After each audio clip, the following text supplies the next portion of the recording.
Mga katambay, kamusta po ang lahat? Si Kamanong po, nagbabalik po muli para po magkomento po sa inyo dito po sa Tambayan Makabayan. Magandang umaga po, tanghali, hapon, gabi. Madaling araw po sa ating lahat. Sana po nasa mapayapa at maayos po tayo ng kalagayan lahat mga kababayan. Ito po, komentuhan po natin mga tambay. Ito po pinag-uusapan na po sa social media at mainstream media. Ito pong banat ng Pangulong Marcos. Dito pong nakaraang araw kay Senate President Chis Escudero.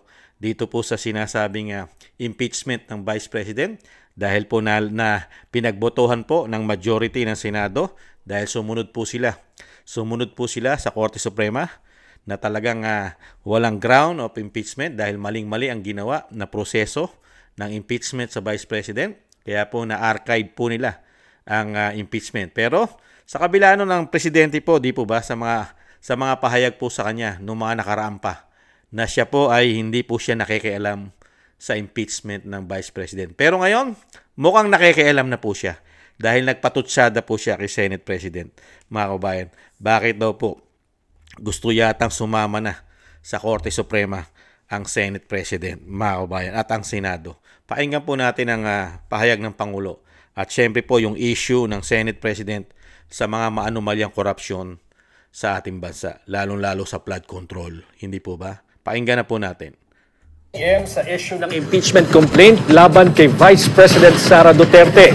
Pero ang Pangulo, tila may pasaring sa lider ng Senado na bumoto para i-archive ang reklamo laban sa Vice Presidente. Narito ang Agenda Weekend Report ni Ivy Reyes.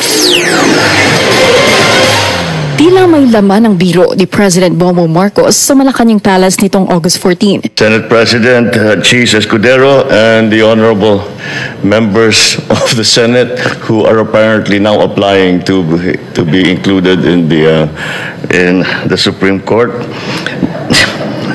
Nagkaroon lang ng autonomy. Gusto niyo na mag-Supreme Court. Ano naman? How will Chis pass his legislation? Speaker of the House, Ferdinand Martin Romualdez, the honorable members of the House of Representatives. Sa kabila ng tensyon sa pagitan ng Kamara at Senado, nananatiling hands-off ang Pangulo sa usapin ng impeachment. Pero pagdating sa maanumalyang budget insertions, kung saan nadadawit ang pangalan ni SP Chis, ang ultimatum ng Pangulo, walang sisinuhin kahit pa kaalyado. Matatanda ang 11 miyembro ng supermajority sa Senado na naghalal muli kay Escudero bilang SP at nag-archive ng impeachment articles laban kay Vice President Sara Duterte. May isa pang awkward moment between the Senate President and the House Speaker during the President's presentation of the signed Government Optimization Act. Pero, unlike yesterday's remarks, sabi ni political analyst Dennis Coronacion, mukhang magkaibigan sila dyan, parang wala silang issue regarding the impeachment. At saka parang di sila kasi I remember there were, tama, may reaction si Senate President Chis Escudero na kumbaga man the other chamber is out to demolish his reputation. Dagdag pa ni Coronacion, ang taksyon sa Senado at Kamara ay malinaw na indikasyon na walang kontrol ang Pangulo sa kanyang mga leader. Pabor man daw kay BBM ang House of Representatives dahil kay Speaker Romualdez, posibleng maging balakid naman sa pagsusulong ng kanyang legislative agenda ang malalakas na impluwensya ng mga Duterte sa Senado. Kailangan din daw malaman ng taong bayan ang stand ng Pangulo sa political tensions. Ivy Reyes, Billionaire. Kung wala pong speaker na pinsan at kamag-anak naman po ang Pangulo diyan po sa House of Representatives, sa tingin nyo, lalaga na po ang korupsyon at magkakaroon po ng sabwatan, lalong-lalo po sa 3 taong korupsyong issue na binigay po nila sa ating bansa? Sige nga, lalaga na po ba ang korupsyon ng flood control na mga ghost project at napakaraming ayuda na mukha po yatang lahat sila ay naanggihan at ang ginawang impeachment na meron pang umuugong ayon na mismo sa isang congressman na si Toby Tiangco, 150 million. 150 million po ang bawat pumirma at kauna-unahan pumirma pa ang anak ng Pangulo na si Sandro Marcos sa impeachment ng Vice President. Magkakandaleche-leche po ba ang pera na kukontrolin lang ng 2 tao ayon sa Vice President? Ang pera ng Pilipino, pati ang inuutang, kung nahandyan po ang pinsan na nagkakaroon yata umano na sabwatan sila pagdating sa pera. Nakita niyo po. At nakita niyo po ang Pangulo. Talagang lumalabas po sa bibig mismo umano ng Pangulo na talagang pati siya ay mukhang gigil na gigil pong ma-impeach na ang Vice President. Mga kabayan. Kasi kung talagang totoo ang kanya sinasabi na hindi niya pakikialaman ang impeachment at hindi siya makikialam sa Kongreso at Senado, bakit po siya nagpapatutsada sa Senate President at sa mga senador dito sa pag-archive ng impeachment ng Vice President? Bakit po? Ito, tama po ang ginawa ng Senado at ng Senate President Ni-archive po nila yan Dahil sumusunod po sila sa proseso ng batas. Mga abogado po yan. Abogado po si Senate President Escudero. Di po ba? Ang tanong, abogado po ba ang Pangulo? Abogado po ba ang Pangulo? At ang tanong, sumusunod po ba sa proseso ng batas ang Pangulo? At kailangan pong labagin. Labagin po ang utos ng Korte Suprema at sundin po ang utak ng kanyang pisan na nagmula ang impeachment na napakaraming sablay na ginawa at pamumulitika umano sa Vice President. Yun po ba ang dapat masunod? At hindi na po dapat masunod ang pinag-uutos, ang desisyon ng Korte Suprema dahil meron tayong presidente na hindi po abogado at hindi po nakatapos ng pag-aaral umano. At siya na po ang kailangan sundin. Lahat ng kanyang idea at desisyon ang masusunod. Kahit po lumabag na at hindi na sundin ang saligang batas, ang proseso ng batas. Mga kabayan, ganyan po katindi. Mga kabayan, yung sinasabi po na puro salita ay puro salita lamang. Pero ang puso't damdamin po ni BBM ay para po sa pamumulitika. Kaya nga po nagkandaleche-leche. Kaya dito po sa ginagawa po ni BBM, may panahon po. Tamang-tama po sa kanya yung panahon na sinabi ni dating Pangulong Duterte.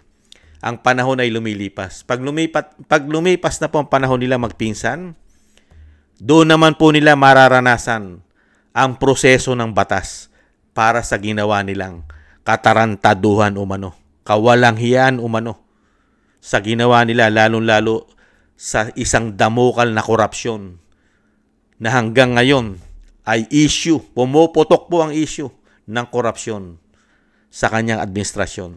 At lalong-lalo na ang ginawa niya pong pagtetrador at paghuhudas umano sa isang dating Pangulo sa ating soberenya at sa isang dating Pangulo na pakidnap at kidnapping pa ang findings. Darating po ang panahon. Lilipas naman po yan yung panahon nila yung kasikatan nila. May tamang panahon po para sa kanila. Hindi po ba?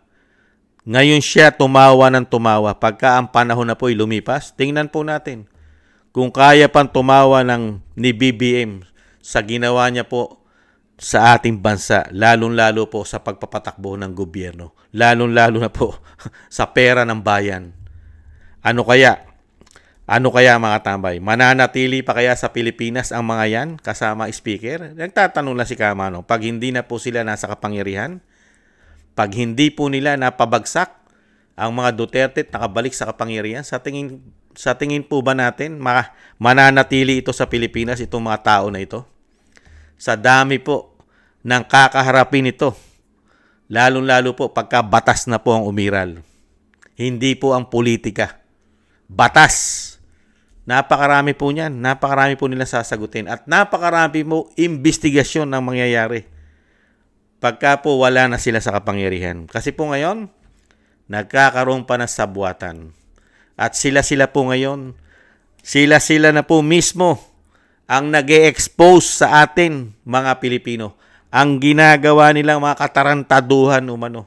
Ang kawalanghiyaan nila sa pera ng bayan. Sila na ngayon ang nagbubunyagan sa atin. Ang mga anomalya nila sa ginagawa nilang pondo, budget sa pera po ng Pilipino. Plus ang inuutang pa nila. Kaya dito po sa Pangulo, ayos yan. Magparinig ka na magparinig dahil magkakabaro naman kayo Pero dito sa ginagawa mo kay Senate President Escudero, abogado po yan. May separate power nga kayo. Ikaw nga may sabi, di ba? Di po ba? Yan po ay parte ng legislative. Executive po kayo at may judicial. Bakit po nyo pinapakailaman yata at nagpaparinig kayo sa ginawa ng desisyon ng Senado? Bakit po? Dahil po ba nangangamba na kayo? Nangangamba na ba ang binagoong Pilipinas? Dahil hindi po nila na-impeach ang Vice President at napaka-popular po ng Vice President sa panahon po ngayon. Kung matutuloy po ang halalan sa 2028, wala pong tatalo sa Vice President. Matatalo lang po ito pagka dinaya umano. Kayang talunin lang po sa pandaraya umano. Pero sa makatotohanan at parehas na labanan, wala pong tatalo sa Vice President sa panahon po ngayon. Lalo-lalo po ang mga administrasyon ngayon sa natuklasan ng taong bayan, issue ng korupsyon, napakaraming issue ng korupsyon. Hindi po matatapos ang 6 na taon sa dami ng iimbestigahang korupsyon sa loob pa lamang ng 3 taon, mga kababayan. Sa dami. Talagang grabe po. Kasi wala pong nakita ang taong bayan eh. Wala pong nakitang malalaking proyekto. Wala. Pero nakita po natin kung gaano naman po kalaki ang inutang nila. Trilyon po ang inutang. Pera pa po yung pera ng taong bayan, mga taxes. Taxes ng mayayaman, taxes ng middle class, at taxes ng mahihirap. Wala po tayong nakitang malalaking proyekto. Maliban po, in-expose ang korupsyon. Puro korupsyon po in-expose ngayon. Nakasama naman po siya dyan. Kasama po siya.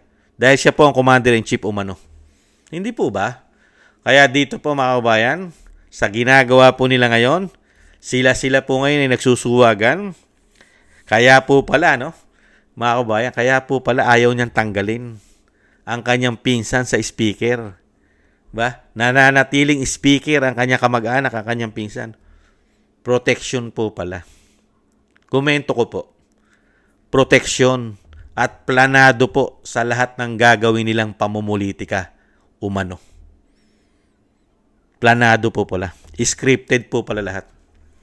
Nagbabait-baitan lang po pala ang Pangulo na parang hindi makabasag pinggan, na walang kinalaman sa pamumulitika at wala rin kinalaman sa pagpapatapon sa dating Pangulong Duterte. Nagbabait-baitan. Ganun po. Pero hindi naman po mapigilan at lalabas ang katotohanan na mismo sa bibig po niya lumalabas. Na interesado po siya na ma-impeach pala ang Vice President. Mga kababayan, ganyan po. Kaya yung sinasabi nga po, pagka po ang ginawa mong pagpapatakbo at pagpapalakad sa ating bansa ay napakabaho, napakabantot, napakahirap kumuha ng suporta ng taong bayan. Pagka ganitong klaseng pagpapatakbo ang gagawin mo sa gobyerno mo, korupsyon, pamumulitika, at may bonus pang pulburon at coke, hindi ka makakakuha ng suporta majority sa mga Pilipino. Makakakuha ka lang ng suporta saan po? Sa mga nagkokok, sa mga nagpupulburon, sa mga makakaliwa, sa mga oligarko umano, at sa mainstream media na nakikinabang umano. At siyempre po sa makakaliwa at sa mga pulburon, Lord. Hindi po ba? Yan ang mga suporta po. At siyempre po, sa mga magnanakaw, mga demonyo na politiko. Hindi po ba? Kaya tingnan po natin mga tambay kung ano naman po ang mga susunod pang panahon at araw. Sana po sa ganito pong sitwasyon ngayon na binabanata na po ang Senate President, sana po umaksyon naman po ang Senate President. Baliktarin naman po nila ang sitwasyon. Inilagay nila sa hot seat na hindi naman po nila na-impeach ang Vice President. Bakit hindi naman kaya subukan ng Senado na ang impeach naman po ang Presidente? Tingnan po natin kung ano naman po ang gagawin ng Presidente pagka siya na po ang nasa hot seat at siya na po ang i-impeach. Siya na po ang i-impeach po ang presidente. Bakit po? Sana meron naman po mag-file ng impeachment. At tingnan po natin kung ano po ang gagawin nila. Kung paano naman po sila mataranta na meron pong mag-file ng impeachment sa presidente. Kahit po ito hindi makapasa o kahit ito hindi iproseso ng House of Representatives, at least merong nagpa-file ng impeachment. Nakikita ng taong bayan na seryoso ang magpa-file ng impeachment sa presidente. Hindi po ba? Hindi po puro vice president. Kung hindi lang po nila pinulitika ang Duterte Youth, kung hindi po nila pinulitika ito umano, ay meron na pong impeachment na nakapile ang Duterte Youth. Kahit po ito hindi po upuan ng Kongreso at hindi po ito patulang ng House of Representatives, lalo na ang pinsan umano na tinatawag na tambaluslos, at least merong pinay na impeachment sa Pangulo. Di po ba? Sana meron pong tumayo na meron pong paninindigan at may yagballs na mga politiko at kasama po ang taong bayan. Sana po mag-file naman po tayo ng impeachment sa presidente nang makita po natin kung ano po ang sitwasyon pagka siya na po ang i-impeach, mga kabayan. Tingnan po natin kung kaya pa niyang tumawa ng tumawa, mga kabayan. Sana meron pong gawin aksyon kahit papaano kung hindi po natatakot dahil magkakasabwat din naman yata sila umano sa korupsyon sa nangyayari po ng 3 taon. Itong mga senador na ito umano at mga congressman at ang commander-in-chief, hindi kaya nagkakaamo yan sila. Kaya po hanggang salita na lang, hanggang parinig, hanggang patama, pero hindi naman po kayang gawin sa katotohanan ang kanilang po mga bintang at paratang. Ganyan po nangyayari pagkasabwatan hanggang papogi na lang. Puro papogi, pero walang aksyon. Nakita naman po natin, putok na putok po at siya pa ang sinasabi na nagpaputok ng korupsyon, ng mga flood control. Pero ayaw naman po niya tumanggap. Katulad po ni Mayor Magalong, ini-endorso ang kanyang sarili para maging star witness ng mga magnanakaw, mga demonyong politiko sa ating bansa. Pero tinanggihan niya po ang kahilingan ni Mayor Magalong. Diyan ka po magtataka. Bakit kaya? Dahil may tinatago? O kaya baka pati siya ay madamay at lumabas ang katotohanan, malaman ng publiko ang mga nalalaman ni Mayor Magalong? Hindi kaya, mga kabayan? Kaya yan po, mga kabayan, abangan na lang po natin. Sana may gawin din po ang Senado dito po sa ginagawang kawalanghiyaan po ng pagpapatakbo po sa ating bansa ngayon, lalo po sa kaperahan, korupsyon at pamumulitika. Sana po ang Pangulong Marcos naman po ang puspusang imbestigahan sa dami ng anomalya ng 3 taon issue, at ang pamumulitika po at ang pagpapatapon ay sana po imbestigahan din pong muli at may managot po sa ginawa sa dating Pangulong Duterte. Sana po umpisahan po sa Senado. Siya naman po sana ang laging imbestigahan, ang Pangulo sa Senado, lalo po ng Blue Ribbon Committee. Siya naman po sana ang ilagay sa hot seat. Ilagay po siya. Araw-araw imbestigahan po ng napakarami pong mabunyag at malaman ng taong bayan ang mga pinaggagawa nila umano na mga kawalanghiyaan sa ating pong kaperahan at sobrang pamumulitika nila, mga kababayan. Maraming salamat po sa mga gusto po ng ating tambayan, mga kabayan, sa YouTube at TikTok, at sa ating mga subscribers. Maraming salamat po sa inyo, at sa mga nag-comment, like, share, and subscribe. Maraming salamat po sa inyo, mga kabayan. Mabuhay po kayo. At thank you rin po sa mga nagbibigay ng biyaya at tulong. Shoutout po, Kingston123 ng Hong Kong, Eric Hershio ng Canada, Jake Yahoo 4531 ng Maisog, California, USA, Gina Ray Solidides ng Berlin, Germany, Julieta Silona ng Sydney, Australia, Baby Roman, Ate Isa ng Cagayan, si Jem Aris na United Arab Emirates, Jovelyn Watanabe ng Japan, ako si Pilam, Ani Jo, Teodorico Erguisa Jr., Arfel Villacorta, Wills Bubbles 5697, Rosalina RK Team 888, Michelle Yamaguchi Vlog, Norma Garcia, Gay at Siena, at si Ma'am LB at Sir Manny ng North Miami, Florida, USA. Maraming salamat po sa inyo mga kabayan. Ingat po kayo. At syempre po, lalo po sa inyong mga paggawa. At syempre po mga tambay, sama po natin sa ating mga dasal at panalangin ang pamilya Duterte, ang ating Vice President, mailayo po siya sa kapahamakan. At ganun din po ang dating Pang Duterte na madugtungan pa po ang kanyang buhay at kalakasan. At syempre po mailayo rin po siya sa kapahamakan. At makabalik po sa lalong mabilis sa ating bansa. Maraming salamat po sa mga panalangin at dasal, mga kababayan. At ganun din po tayo mga tambay, ingat po at magdasal at manalangin para rin po tayo maingatan at ang ating pamilya. Paalam po mga kababayan, sa muli. Bye-bye. Ingat po.